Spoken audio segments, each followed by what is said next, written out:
Hey everybody, it's Budget Pumpkin, and today we are going to be filling out our paycheck cash flow worksheet for our June 2nd, 2023 paycheck. Hi everybody, my name is Wendy, and this is my channel, Budget Pumpkin.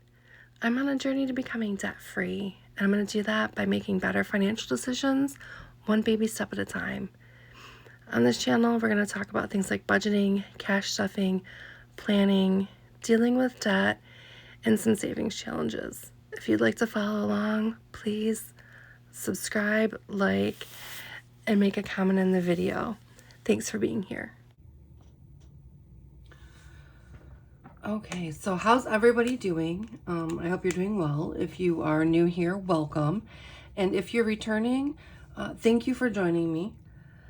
We do budgeting, cash stuffing, savings challenges, a little bit of financial education on this channel, and I'm really glad to have you here. And for those of you who've been around and have made comments, I love your comments on the videos. So thank you for being here.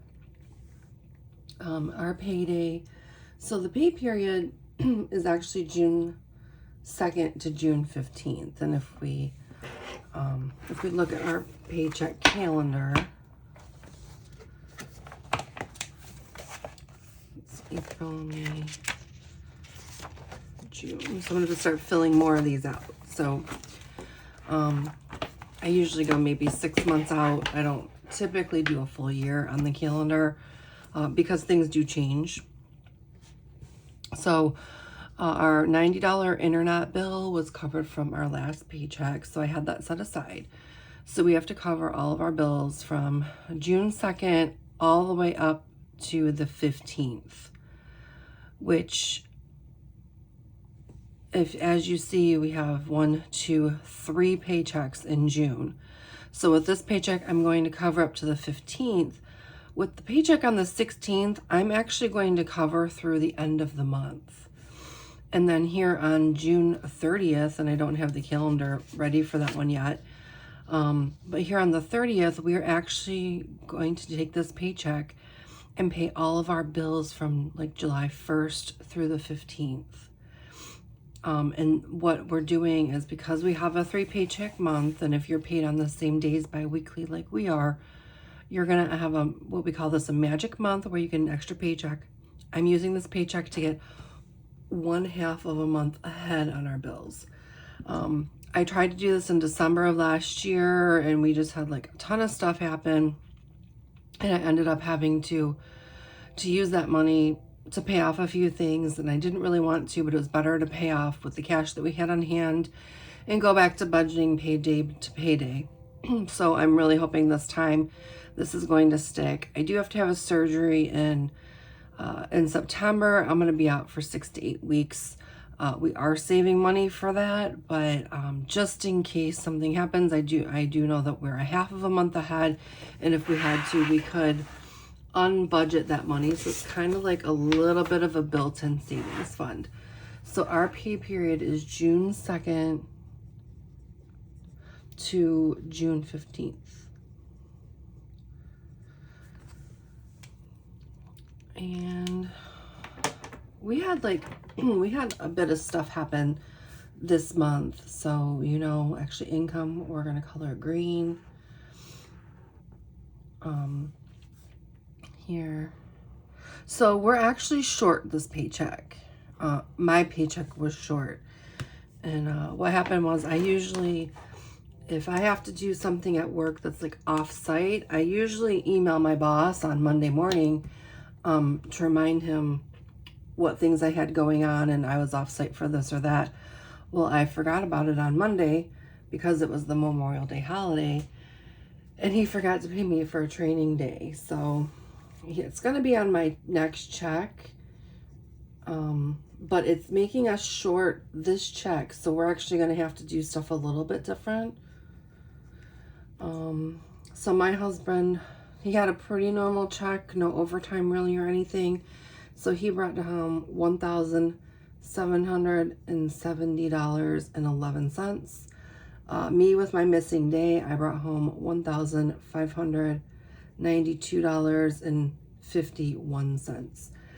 So what we brought home together is $3,362.62. Now, in this situation, this would be a situation where you could bust into your emergency fund, you know, an accidental loss of income. I know I'm getting paid on my next check. I could borrow from my emergency fund and pay it back. I decided to not handle it that way. I decided that we're going to try and make this budget work. And then once we get the extra money, we'll kind of fill in the little bit of gap that we have in this budget. So our bills that we have to cover, this is going to look a little bit different.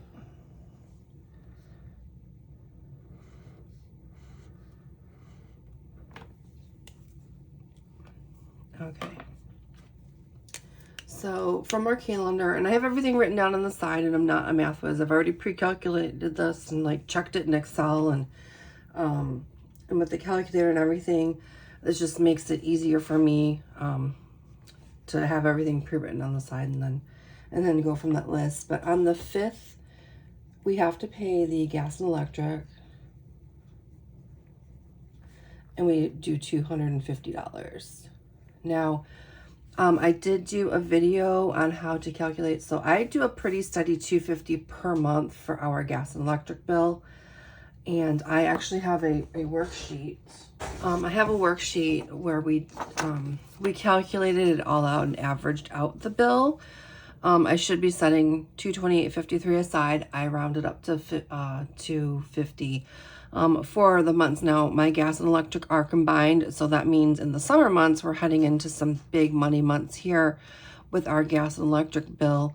I do have a bit of a credit with them, but we're going to want to look at probably ending up allocating a little bit extra money, maybe an extra $50 to $75 over these summer months. If we don't spend it over the summer months, then we can kind of allocate that in other places, but I'd rather have the money here. But for right now, we're going to do the $250. I mean, it's June. I live in the north. It's June and it's 90 degrees already. So that's not typical weather for our area. So I'm hoping it's going to cool back down and we're going to have like a spring as opposed to going directly from like winter to summer. So we haven't had that many like nice 70-degree days, which is my favorite. Our water bill gets paid on the 10th. And we pay $40. I've checked on this bill. We had like a $5 credit with our water department. I'm okay with that.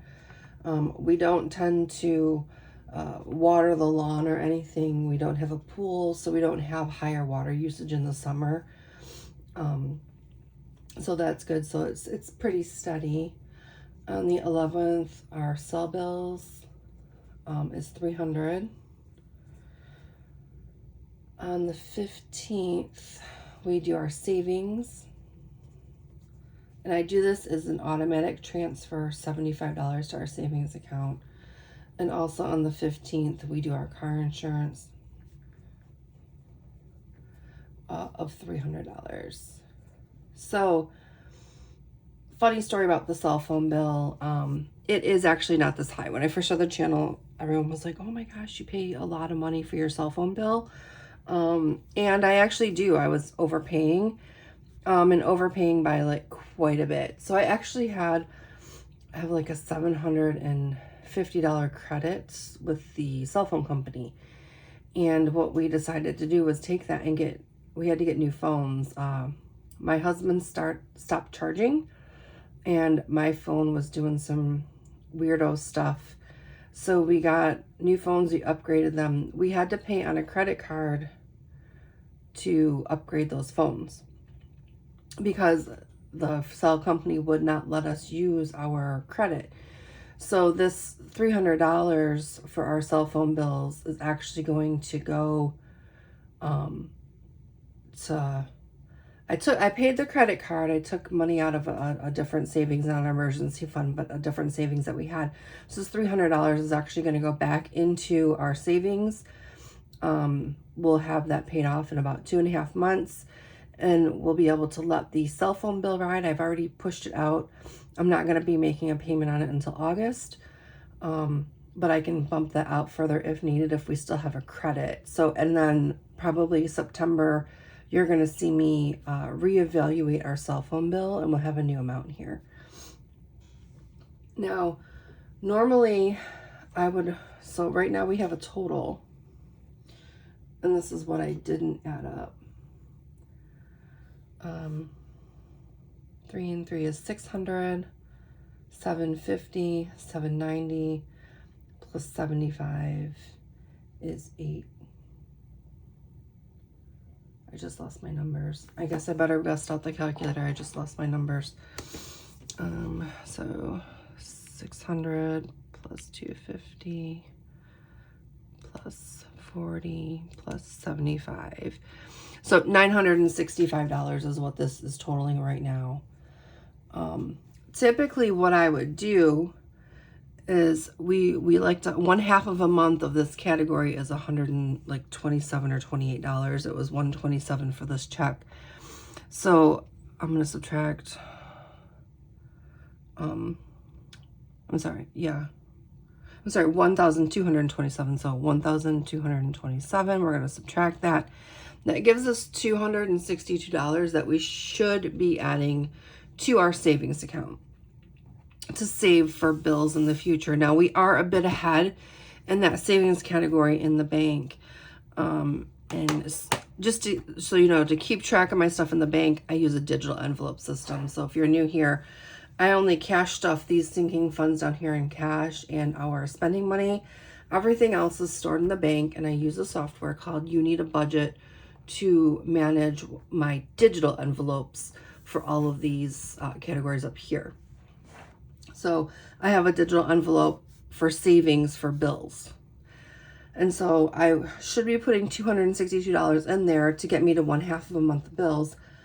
But instead, we're going to put $137.63 to our savings. And that gives us a total here of $1,102.63.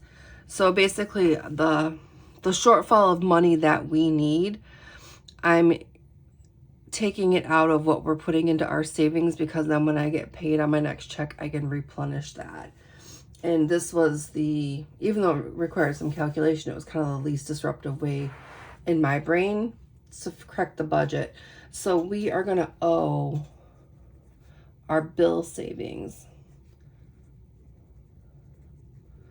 $124.37.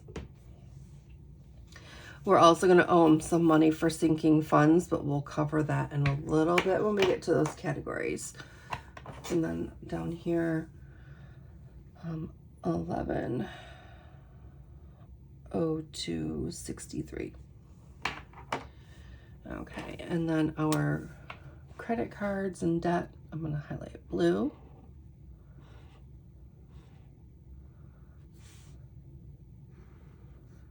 And someone asked me what kind of highlighters and pens I use. I've not found a highlighter and pen combo that doesn't smear if I highlight after I write, so I tend to highlight first and write on top of it. But if I ever find out that magic combination, I will be sure to let you guys know on my channel what works. Now, we're also doing something different in our debt category. So let's see. I'll let you know when we get there. But on the 2nd, we have credit card number 1. On the 8th, we have credit card number 2. On the 13th, we have 2 credit cards, credit card number 3 and credit card number 4. And on the 14th, we have credit card number 6. So all of our credit cards come in the first half of the month. So last paycheck, I saved $1,000 because our minimum payments add up to $2,000. I saved $1,000 last check so that on this check here, I could pull that out of our savings and we could have what we needed to have here. The thing that we're going to do different, so normally we would pay, credit card number 1 is a $650 minimum payment. Credit card number 2 is a $300 minimum payment. Credit card number 3 is a $650. Credit card 4 is $300, and then credit card number 6 is $100. Well, I was online reconciling my my accounts, and I noticed that on credit card number 3, our minimum payment for this month was only $428, so I dropped this amount to $450. And then credit card number 6, which is the one that we're focusing on paying off. We've made such good progress. I can't wait to do my debt check-in with you. But this $100, we're going to put it towards this card. So we're actually going to pay $300 on it this month, because we're taking $200 from here and adding it here, because we're focusing on getting this one paid. And we're so close. But if we total all these up, these add up to $2,000. We need to take money from our savings. And again, this goes in our special, I use the one category for both of these, but this goes into our special digital envelope to make sure we can cover everything. So we have $1,000 here for our credit cards. And so we need $1,000 from this paycheck. And it's really important, and this is where a lot of people make the mistake in their budgeting. Last check, had I not saved that $1,000, or if I wasn't, saving half my bill, when the next check comes and it's more money that you owe, like the way our credit cards are, if I hadn't saved that $1,000 last check, I wouldn't have enough to cover this check because we have the expenses. So a lot of times before we started budgeting, my husband and I were in a really bad habit where we would get paid, we would auto draft all of our bills out of our bank account, and then we literally spent like every penny. We would go to Target, we would go here, we would go there, whatever we wanted to do, and until the next paycheck we were broke again. And finally it was like, we've got to get out of this cycle, because we would have been in a fix. And so this is why, if you are not a month ahead and you do you're budgeting weekly, or you're budgeting every other week or twice a month, that you are looking at your cash flow and making sure that things flow properly from paycheck to paycheck, so you're not it stabilizes, right? Because then if you can't spend money, then mentally you can't do something, then you're gonna, when you get the next check and you have that extra money, like, oh, I'm gonna go crazy, I'm gonna spend all my money, and then you're in the exact same situation. And so you've really got to look at what you're doing and break that cycle. Subscriptions, we are going to only contribute to one of our subscriptions and sinking funds. Normally, I would want to keep $120 per pay in this category, but this is part of my check being short. We are only going to put in here $9.99, and that was from my Spotify. And normally I would let it ride, but somehow I put my Spotify, or he put his Spotify. I have to figure out who did it. One of us put our Spotify on our checking account. So I want to make sure I have the money to cover this, because that is, going to draft out of our account. So $9.99 in this category. So I have $9.99 here. And then, so typical, I normally try to put $120 per pay. So we're going to owe subscriptions. We're going to owe them $110 next check. For our sinking funds that we keep in the bank, we're not putting anything there. And this is another part of my check not being proper, but we're not putting anything here. Just so we can make sure that we're covered. Now, our budget is extremely tight. And I'm going to go through my cash sinking funds, and then you'll kind of see why it's tight. So that's kind of counting on us working a little bit, you know, working normal and then actually working a little bit of overtime. So our checks would be a little bit bigger, but they were not this pay period. So, so groceries, we're going to do the same thing as last time, or the usual $300 per pay, $150 per week. Gas for our cars, $100 for the two of us $200. We each get $100. Or $100 per week, $200 for the pay period. His money, my money, and date night. We each get $100, $100, $100, so this is $300. The surgery fund gets $350. And this is one that's kind of killing us. If we didn't have the surgery fund, we weren't stretching it to meet this, we would have a lot more freedom in our budget. But it's only going to be going on through the first or second paycheck in September. Let me see. It's going to go through the first paycheck in September because the second one's after I'm going to be off of work. So got a little ways to go. Hopefully get some extra hours and some overtime or in so that we can work on that. And then out of this check, our Christmas fund gets $100. So all told, these add up to $1,250. 1,250. If we add all of these up, our total expenses add up to $3,362.62. And we have nothing left to budget.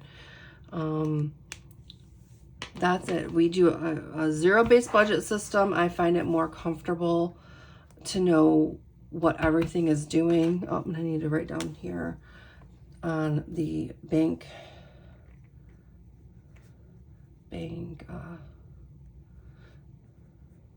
sinking funds.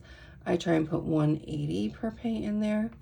So this is kind of what we owe. So 290, 314.37, I'm pretty sure